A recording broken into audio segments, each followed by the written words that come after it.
As part of its objective to improve standard of public relations practice in Nigeria, the Nigerian Institute of Public Relations had engaged Nigerians to dialogue on national integration, peace and security to mark its 2022 annual general meeting, which was held in Abuja.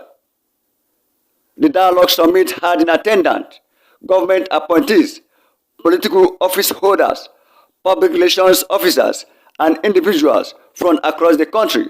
Among those who spoke with Delegate TV was Salahu, Special Advisor on Strategy to Governor Abdulrahman Abdulrazak of Kwara State. According to Salahu, the summit would provide a new Nigeria that will have more patriotic Nigerians who would consider instrument of dialogue as a tool for unity and cooperation. The message we are taking away is that of hope, is that of optimism, is that of a new Nigeria that is expected to have more patriotic Nigerians who are expected to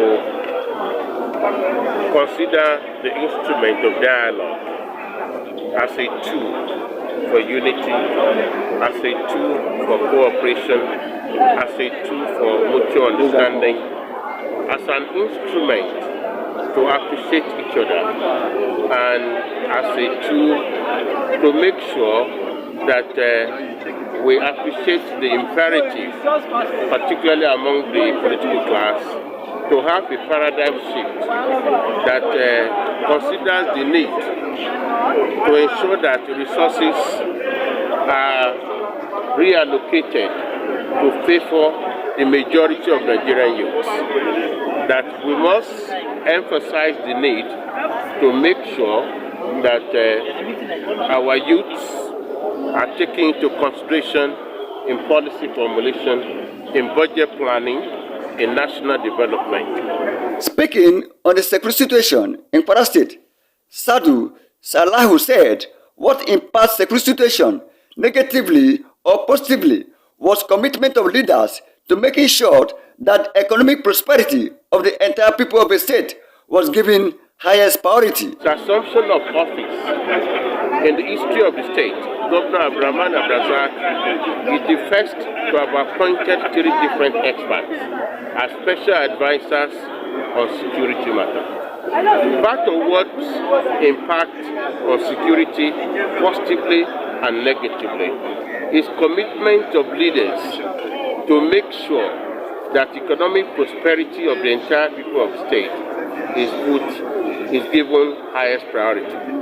This is part of what Governor Abdulrahman Abdulrazak has done. Before he came into power, it was a state where civil servants at all levels for years could not get salary.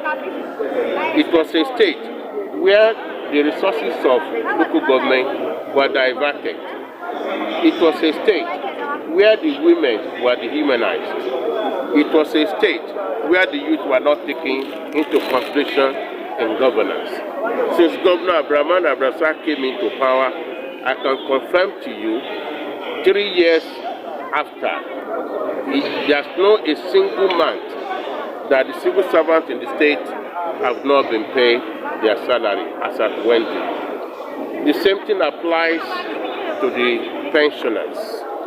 We pay promptly the salary of civil servants, the pension and gratuity of statesmen who have served, who have retired. There's no month, 3 years after, that we did not commit about 4 billion naira into payment of salaries, pension, and gratuity. Not only that, under Governor Abdulrahman Abdulrazak, Kwara State remains the only state where women inclusiveness has received the highest priority. You will recall that women in his cabinet, it is in Kwara that we score about over 52%, rather than 35% ceiling, even by Beijing declaration. The same thing applies to youth inclusiveness in Kwara State. Youth and women constitute the majority of the people who Governor Abdulrahman Abdulrazak brought into government at all levels. So not only that, When you talk of empowerment, women empowerment, so the governor has taken that far a little much more than what people were used to. So we established Kwara State Social Investment Program, where we have special priority for traders, we have special priority for old women, we have special priority for entrepreneurship. As I speak to you, you recall that that was a government of a program of federal government. You recall what is called trader money. So it is in Kwara State that we have today the highest record of beneficiaries, of over 30,000 beneficiaries on this trader money. The same thing with the to the sun, right in their homes, they sit at home on a monthly basis and they get some stipend to support them. Youth entrepreneurship, a lot of youth are benefited during COVID-19, after COVID-19. Some youth entrepreneurs, some of them got as much as 3 million, some 1 million, some 500. The state, the suburb in Kwara State was blacklisted. The partners in health program, they left the state. The partners in education program, they left the state. The governor came in, paid the counterpart funding in education. He made available 7 billion. UBEC gave us a counterpart funding of 7 billion. So in the last 3 years, the governor has committed about 14 billion, building new school, renovating new school, totaling about 600 today. The health center have witnessed the same thing in all the 193 wards in Kwara State. So if we talk about all the sectors, education, health, agriculture, women empowerment, business innovation, today the ease of business is part of what is attractive.